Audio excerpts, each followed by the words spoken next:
Bismillahirrahmanirrahim.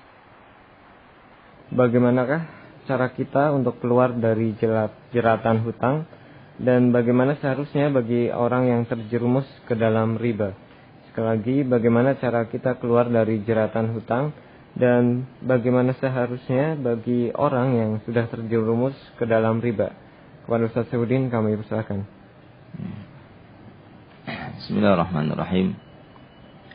Orang yang terjerat hutang, ya, dia harus banyak-banyak berdoa kepada Allah Subhanahu wa taala.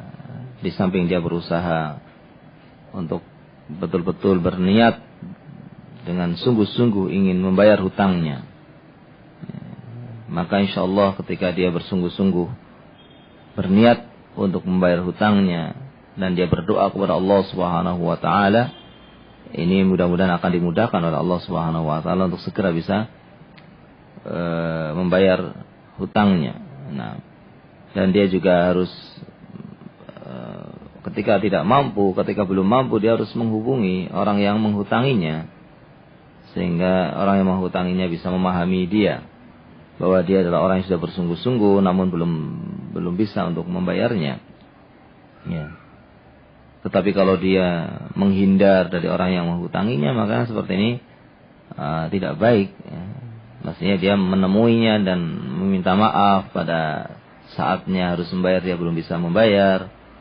Nah, mungkin ini yang bisa dilakukan dari orang yang terjerat hutang. Wallahu ta'ala a'lam bishawab. Adapun orang yang sudah terkena riba, ya, apa yang dilakukan oleh orang yang terkena riba, ya dia harus segera bertobat kepada Allah Subhanahu wa taala. Karena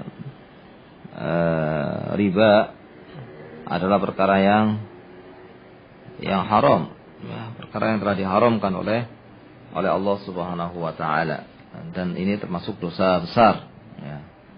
Maka dia harus segera bertakwa kepada Allah, kembali takut kepada Allah, karena barang siapa yang takut kepada Allah, man yattaqillaha yaj'al lahu makhraja. Barang siapa yang takut kepada Allah, Allah akan berikan jalan keluar. Ya, Allah akan berikan jalan keluar dari penghasilan yang tidak ada ribanya.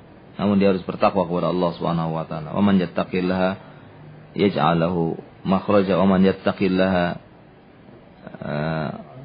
yarzuquhu min haitsu la yahtasib. Barang siapa yang bertakwa kepada Allah, Allah akan memberikan rizki dari arah yang dia tidak sangka-sangka.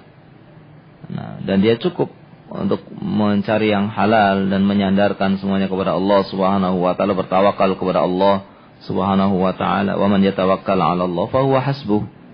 Barang siapa yang bertawakal kepada Allah, maka Allah akan mencukupinya.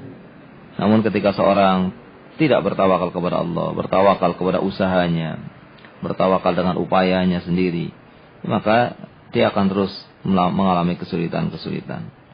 Nah, maka orang yang terkena riba, dia mestinya segera bertobat kepada Allah Subhanahu wa ta'ala, bertakwa kepada Allah Subhanahu wa taala, dan meninggalkan riba yang telah diharamkan oleh Allah dengan jelas, dengan terang di dalam ayatnya, wa ahalallahu al-bai'a wa harrama ar-riba. Nah, maka dia harus meninggalkan riba, ya, dan mencari yang halal. Nah, maka dengan bertakwa kepada Allah sebagaimana dinyatakan dalam Al-Quran, surat At-Talaq ayat 2 dan ayat 3, wa man yattaqillaha yaj'al lahu makhraja wa yarzuquhu min haitsu la yahtasib. Barang siapa yang bertakwa kepada Allah, maka Allah akan berikan jalan bagi dia, jalan keluar, dan Allah akan berikan rizki dari arah yang dia tidak sangka-sangka. Dinyatakan dalam ayat yang lainnya, surat yang berikutnya, wa man yattaqillaha yaj'al lahu min amri yusra. Barang siapa yang bertakwa kepada Allah, maka Allah akan mudahkan urusannya. Maka itu yang harus dilakukan oleh orang-orang yang terkena riba. Wallahu ta'ala a'lam bishawab.